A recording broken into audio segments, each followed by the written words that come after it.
looking forward to getting into the album, to getting into your world. So thank you for taking a minute out today. I appreciate it. Sure, no problem. So let's begin our journey before we get into the new album and we get into your history of music by asking you this.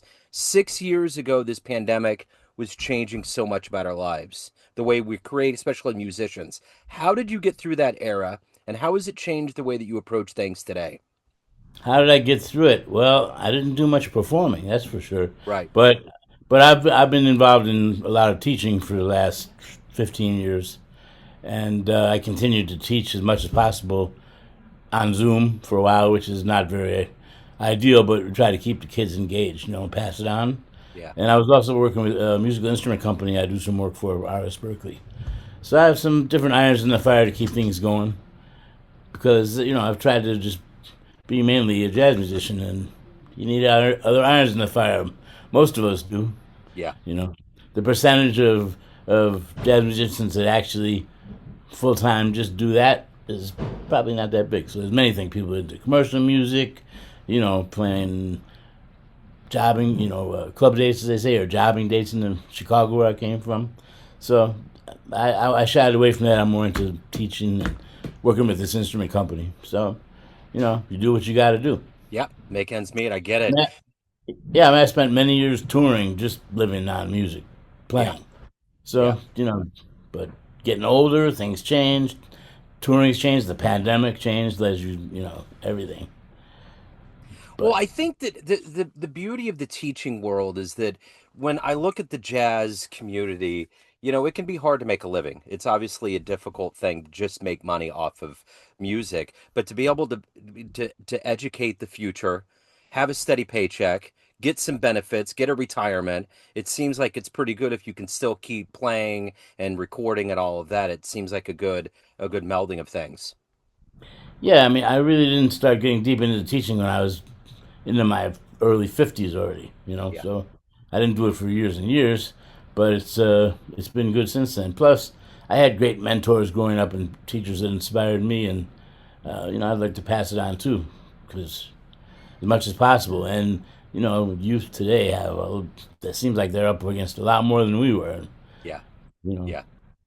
in many ways, with the handheld devices and the lack of attention span, there's a lot of different challenges. Everyone has challenges of every generation, but they're definitely a different set now. Yeah, it's a different world for sure. Hmm. So the new album is wonderful. I've played it on the show. I love the sound of it. Let's get into it. What was your vision for this project?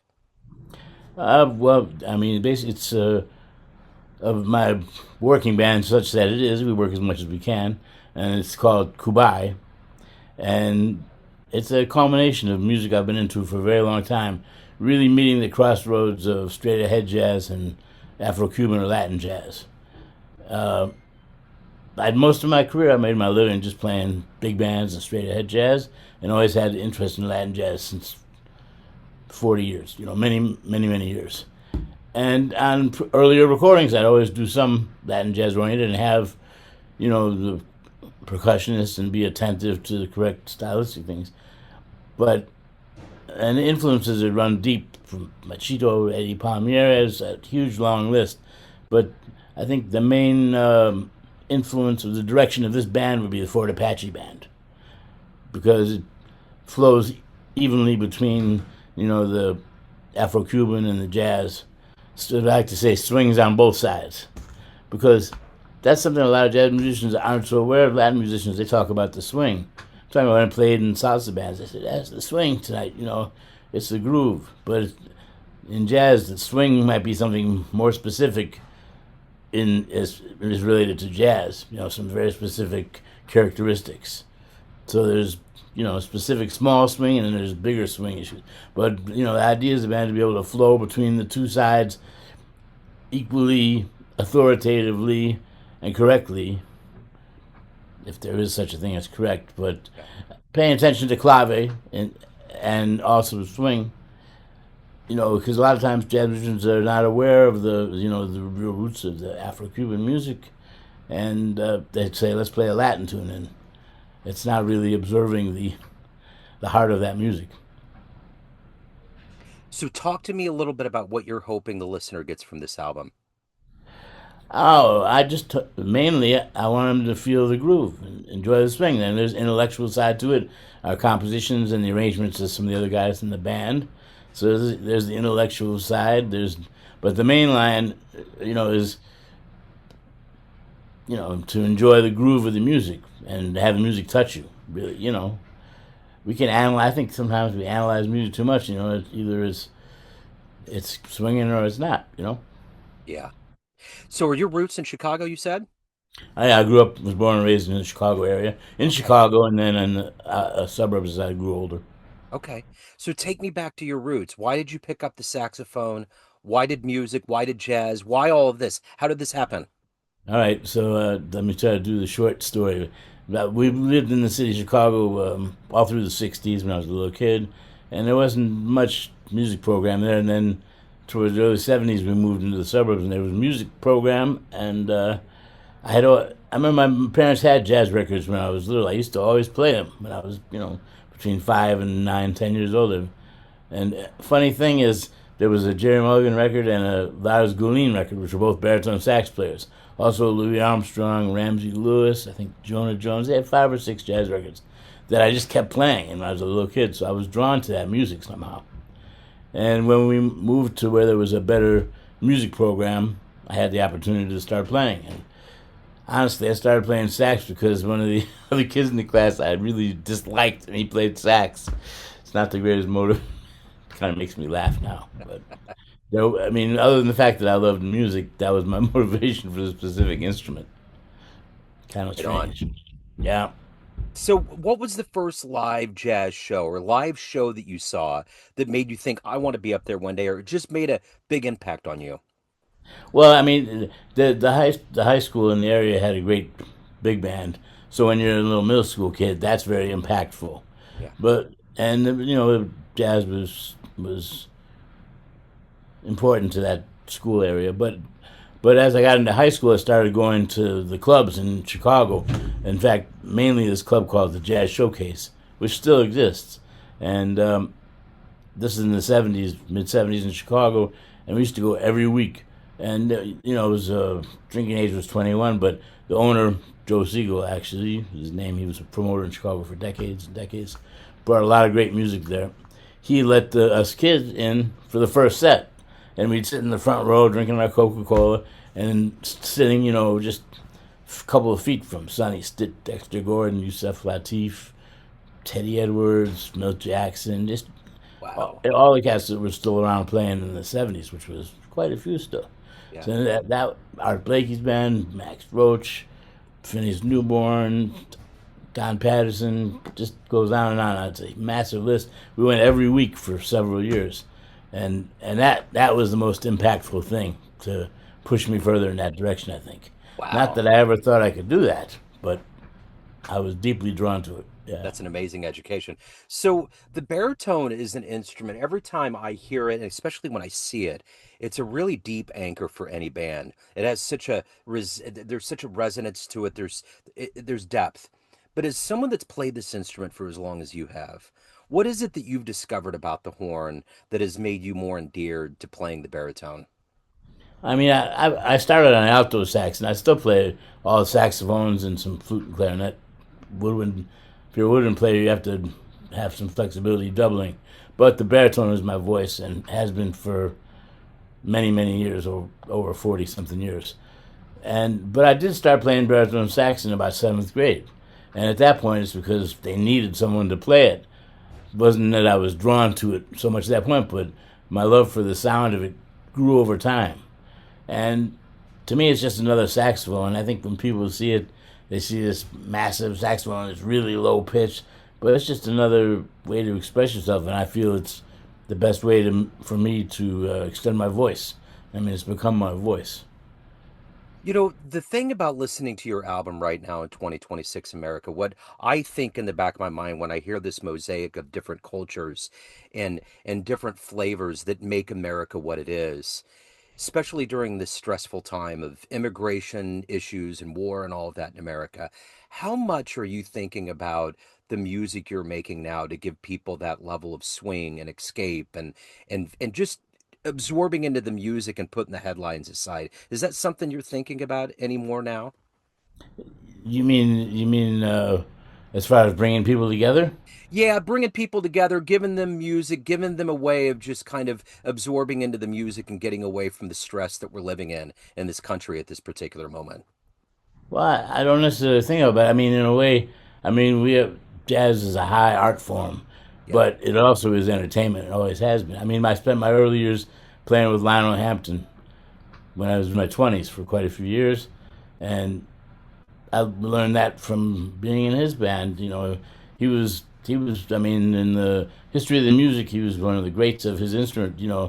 On a level with Coleman Hawkins on the saxophone from the same era. He was kind of like that to the vibes, an incredible musician, and gave many musicians opportunities going through his bands.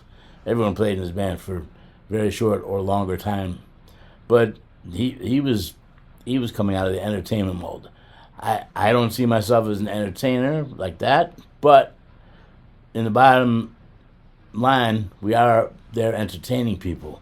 People who can be entertained by art, they can be entertained by more overt entertainment like pop music. It's focused on scientifically entertaining people, I guess. But we hope people are entertained and feel the groove of the music, and our helps them pass the time in a positive way, and also enriches them and makes them think. One thing about jazz is it's music that makes you think. Yeah. So when you finally crossed that threshold and decided that you were going to become a professional musician, and you had this idea of what it would be like to be a musician, and now you've lived this life for a long time, what's been the difference between the dream you had of what it would be like to live your life as a musician and actually living in this world for as long as you have? It's an interesting question because I kind of never thought I was going to be a musician. Growing up, I had a deep love for music, and since I was 10 years old, played. But I was also very good at math and science. And when I went to university, I was studying biomedical engineering for the first year until I decided, no, I got to get closer to New York because I used to watch the listings of Village Voice and New Yorker and see who was playing in the clubs. And I would, from my high school years, checking out the Jazz Showcase in Chicago. I saw all the people playing in New York. I said, man, I'm going to go there. There's a lot more people playing there every night than I get to see in Chicago. So I wanted to get closer to there. But I didn't have a clear vision that I was going to be a professional musician. I just kept going and studying and playing. And I was very fortunate when I moved to the East Coast to end up at Rutgers University and having great mentors there. Paul Jeffrey, great saxophone player, was Thelonious Monk's last saxophone player and played with many people. And also Kenny Barron was teaching there, Larry Ridley, Freddie Waits, Michael Carbon, great faculty. And it was a different time. Jazz education was different then. It was just about hanging out and playing and absorbing influence and knowledge from these mentors, and hanging out in New York as much as possible too. And start going to sit in the jam sessions, and it was kind of. It wasn't like I one day said I'm going to be a professional musician. It wasn't like that. It just kind of happened Yeah. because of my love. Yeah, I mean, it wasn't. And I was fortunate. Paul Jeffrey hooked me up with Lionel Hampton when I was 23. I spent much of the 80s with him. Although I got to play with other people, I got to go to Japan with Art Blakey Big Band for Mount Fuji Fest in '87. Then from '90 to 2019, I predominantly played with Harry Connick Jr.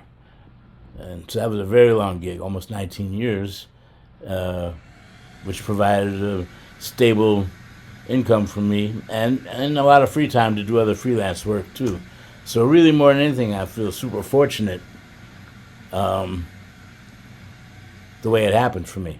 You know, after really it was around a financial crisis. Harry downsized his band, and I haven't played with him since 2009. And uh, a lot of things happened in life that coincided with divorce. A lot of changes in my life happened, but then I kind of morphed into this scene of doing more teaching, working with an instrument company, and trying to play more of my own music, which is where I've been on this track for the last 14, 15 years. But it wasn't until um, 2021 when I really got the idea to put Cubeye together. and it's been my fundamental focus for musical development and creativity since. So you've been fortunate to have a front seat to a lot of legends and luminaries over your career, from Lionel to Harry to the Art Blakey Big Band, and even the early shows. What have you taken from all of those experiences that you want this younger next generation of jazz cats to understand? What do you want them to get from all of this experience that you've lived and witnessed throughout your life? What about, well, like I said, I was super fortunate to be going through those scenes. The young musicians now don't have those same opportunities to be that close to people that were closer to the actual creation, people that from the swing era and bebop era and so on. I mean, we're the older guys now. So I'm 66 now, Yeah. oldish, I say. When I get up in the morning, I look in the mirror and say, "Who's that old so and so?" But in my brain, I'm still about 13 or 14, I Uh-huh. think. I get it. So I can relate to the kids too. If they look at me that you look like my grandpa, but you sure don't act like him. So, but hopefully I instill what I want them to find is their love for the music. That's what drove me, the love for the music. Yeah. And I find it's hard to even get kids to focus to listen to a whole song. I mean, I was a super vinyl hound when I was growing up in the '70s, so I spent every dime I had buying albums. Get when you used to really get Blue Note cutouts for $1 or two, and I spent a lot more too. Yeah. Uh, but I searched. I was a collector. I mean, I felt like more like a collector than a musician. But I think you need to be a student of what came before you. Of course. But back to what I was saying is the attention span of these kids is so short. In general, most of them. There's a few that the light bulb comes on and they kind of get it, and I can share more with them and talk to them about things from the past, my uh, personal story, who I played with, things that I learned from them. But it's rare because most of the time, most of the young people I'm working with, attention span is so short, and that's kind of the biggest problem I've come across. Yeah. So when I do have one, which I have several of these students that where I say the light bulbs come on at various levels, but the light bulbs on, I really try to invest in them because they're really into it and they want to draw information from me, and they're a little more patient about checking things out. You know, Yeah. So, what do you like the best about being a professional musician, being an educator, being in this jazz community? What gets you up every day? What motivates you? what gets me up every day? Man, paying the bills. Right. Good coffee. We have to do that, unfortunately. Trying to pay the bills and not do things I don't want to do. That would be, but I'm especially with this Cubeye project. I get up and work on music often, or much more. I mean, I had my own groups over all the years. I was mainly a sideman, and I would do gigs in between because there's always off time. But I never had a focused concept for a group like this. Yeah. So we just finished. This album was just released a month ago, but I've already got almost half of the next album written. So it's we're getting ready to play some gigs. I want to play the new music already, but we really need to promote the new album. So it's but that forward motion keeps me going. That's one reason to get up and trying to help these younger people too because. Well, I don't want to get deep with the scene of the world, but we're up against a lot right now. Let's leave it at that. Yeah, we certainly are. So, let me ask you this. At the end of the day, everyone has a perception of you: family, friends, fans, students, everyone on the bandstand, but you're the one that runs the show, the proverbial show. What's your perception of you? Who do you think you are? Can you repeat that? You were breaking up. I couldn't understand what you said. So everyone has an idea of who they think you are. You play a different role in everybody's lives, from the musicians on the bandstand, the students in the seats, everyone that gets your music, family, friends, but you're the one that runs your perception. Who do you think you are? What's your perception of you? You know what? I try to be the same around everyone. Yeah. At this point, that's the one thing I want to try to be with just one person and be transparent and true to who I am. Because in the past, I tried to be a lot of different people and lived many lives and went through a lot of things, positive and negative. I try to live positively and just be who I am for anyone. I mean, I have to, I could have to watch my language around kids, but other than that, I still act the same I would with them as I would with my friends. I'm not gonna put on a business front or this or that, which sometimes you have to do those things. But I just don't want to have to be full of it. I just want to be Right. true to myself. And I'm good with that. I feel fortunate to have a career mostly as a side man, doing my own music too, and being in the mix. The great musicians that are around are at such a high level, and I still, you know, work towards getting to a higher level with my music. But I'm just So trying to become the best me I am. I'm not yeah, trying to be anyone else. for sure. So I gotta know, especially with Harry Connick, you had to have played electric, huge venues. What was one of the most memorable crowds of electricity and volume that you played for during that time with him? Yeah, I mean it's pretty amazing, but it almost at some point came to feel like checking into the office for work that day. Yeah. Yeah. Tappers like, whoa, check this out. That's a lot of people out there. And it's amazing all those people checking out the music and really getting into it. And but that's the danger. You don't want to let it to become like you're checking into the office. You know, like older musicians would say, every time you play, you got to play like it might be the last time because it might be the last time you ever play. Yeah. So you don't want to just go and check into the office and fill the bill, and come up to the level of what's necessary. You want to try to exceed that level and always propel yourself to go higher. Yeah. So if anybody wants to catch you live, pick up the new album, any of the other good business, where can they go? Okay, it's not the physical copies aren't being distributed, but they are distributed on my Bandcamp page. Okay. So if you go to Bandcamp and search Dave Schumacher Agua Con Gas or Cubeye, Cubeye. But another way to get there would be my website.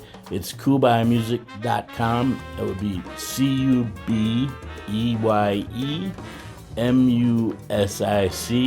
CUBEYEMUSIC.com. MOUSE. I mean, when I said MUSIC, I'm thinking Mickey Mouse. That's I know. I was when you did that. Well, I will put all of those links in the show notes. I'll make it Yeah, easy. don't put MOUSE on the end. No, I I think won't. I'm going to stay away from Walt Disney. No, we're good. David, this has been wonderful. Thank you, sir. Thank you for what a wealth of knowledge you have and wisdom. Thank you so much. All right. Thank you very much. Really appreciate you contacting me for the interview. It's been Yeah, great. absolutely. Neon Jazz.